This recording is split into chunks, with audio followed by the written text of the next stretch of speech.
এই যে আমার পাড়া বেড়ানো নিনজা ঘরে আসার সময় হলেই ব্যাক টেরেসের দরজায় এভাবে এসে দাঁড়ায়।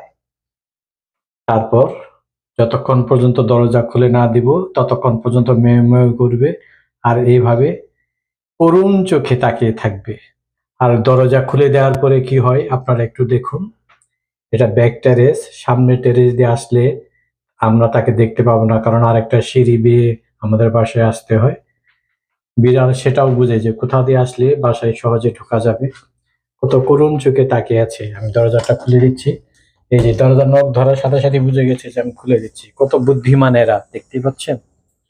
এবার কি করবে, এবার কি করবে দেখা যাক। সে কি সরাসরি ঘরে ঢুকে পড়বে? এই যে সে আমার কাছে এখন খাবার চাচ্ছে, এখানে দাঁড়ালো।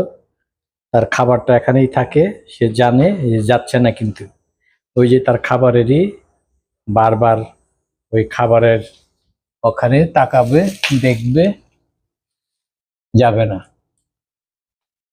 তারপর তার জন্য খাবার রাখা রয়েছে। এই যে এটা নিনজার খাবার। এই যে খাবারের কথা, খাবার দেখেই সে কিন্তু তার খাবারের থালার ওখানে চলে গেল। এখানে দুইটা থালা দেখতে পাচ্ছেন আপনারা, বাটি না, থালা না বাটি। একটা হলো নিনজার জন্য, একটা হলো আশকির জন্য। একজনের খাবার আর একজন কিন্তু তারা কেউ খায় না, এরা এতটাই সভ্য। এই যে খাবার জন্য রেডি। এই যে কত খুশিতে এবার খাবারের উপরে ঝাঁপিয়ে পড়বে, তারপর পানি খাবে। আহা, দিতেও দিচ্ছে না।